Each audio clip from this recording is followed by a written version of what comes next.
First of all, my apologies on this particular video's original version. I recorded it and some audio from my gameplay leaked into the video itself. It was about an article that came out a few days ago where Yoshi-P, who is one of the top dogs at Square Enix in the Final Fantasy pipeline, was actually signaling how much they want to bring the game to the Xbox platform. And I think it's important that I actually, make a video like this because this is something that I've been on for the most part, trying my best to follow and cover exactly what is going on in the gaming industry. Now, Final Fantasy 16 came out as a timed exclusive on the PlayStation 5.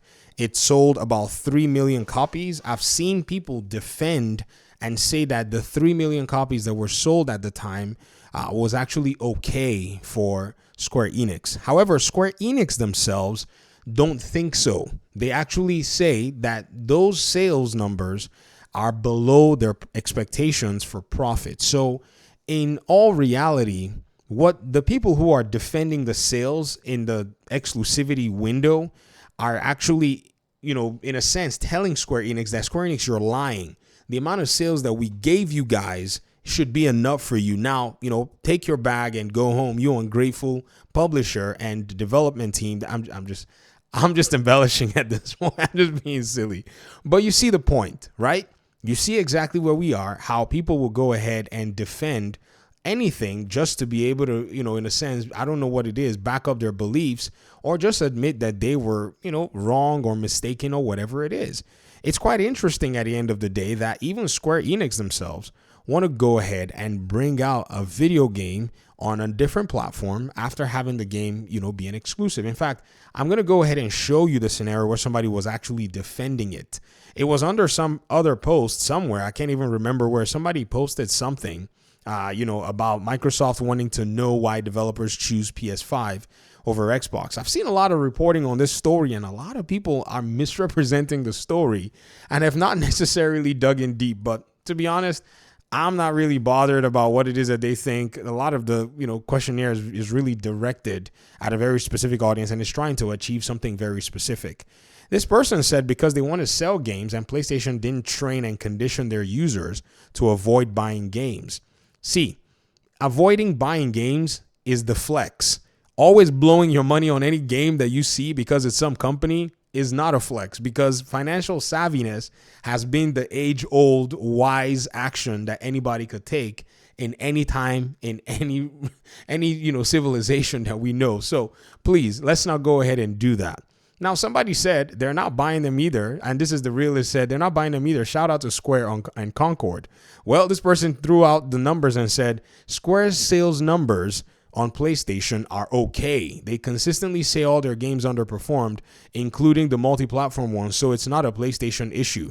What do you mean it's not a PlayStation issue? Are you saying that they're lying to their own shareholders? Because that was in a report that was actually put towards shareholders. And they went ahead and put the sales numbers around 3.5 million. And then in terms of Final Fantasy 7, I think this is a remake or rebirth. I don't know exactly what title this is. And then they put the, numbers for Final Fantasy 16 at, what was it? Okay, this was 7 million for remake and integrate. I think it's together that they sold about that. And then they put the number for Final Fantasy 16 at 3 million. Now, let me tell you why this is actually shameful at the end of the day. It's simply shameful because Black Myth Wukong simply did 18 million copies. I mean, there just really is no other way to say it. It's also shameful because God of War Ragnarok, the least favorite of the 2018 and Ragnarok combo, did a easy 15M on the PlayStation console. So again, maybe this is the quality of the Final Fantasy game, or maybe it's just that the audience of the Final Fantasy game is really not there anymore on the PlayStation platform. And I lean to basically maybe the audience is not there. I cannot tell you about the quality because I haven't played the game other than the demo. A lot of people have told me that they played the game, they weren't so impressed with the quality, but I cannot judge from, any experience of my own other than what I'm hearing. So I'm not going to go into quality conversation in this particular video. So by and large, I can see where Yoshi-P is coming from. The game might be a good game for all I know. I'd have to play it to be able to evaluate, but I'm waiting for a sale because it's one of those games that I usually get on sales. I mean, because I hardly have the interest to play them, so I might as well wait till the cost is not as big as it would normally be. So let's go ahead and look at this. So Naoki Yoshida, interview for the Square Enix Final Fantasy 14. This is actually from a Final Fantasy 14 interview about the state on that particular console and the game. But somewhere, somehow, they asked him and said, do you have any news on the Final Fantasy 16 Xbox port? And he said, of course, we did announce the PC version of the game, so looking towards the Xbox version. We do want to release it on Xbox. They want to go ahead and get the game on Xbox. But when it comes to the specifics, such as when the game would be available and such, we're not in a position to be able to share anything. But of course, I want to say that it's not as if there's zero hope.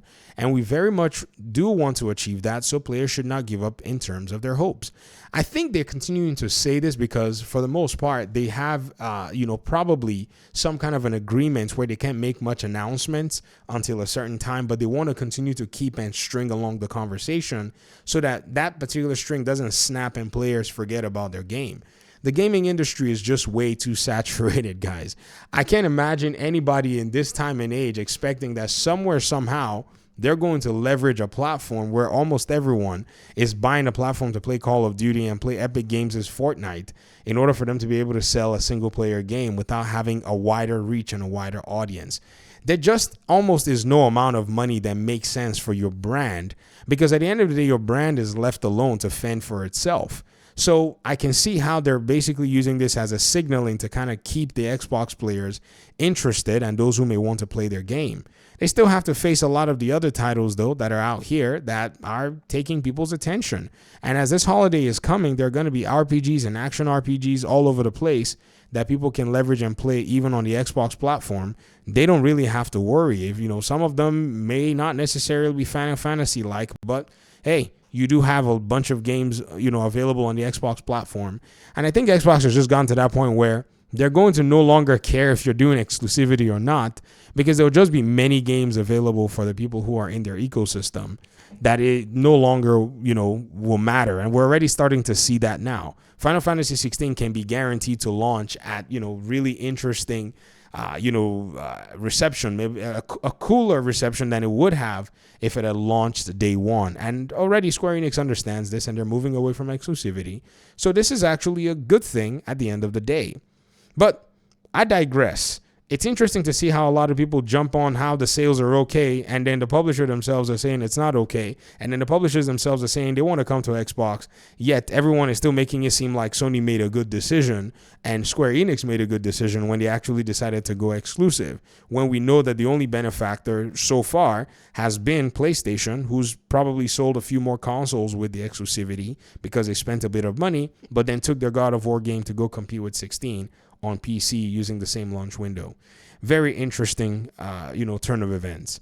Okay, like I said, talk to me in the comment section. Thanks so much for watching. Hopefully we'll talk pretty soon in another one. Peace out.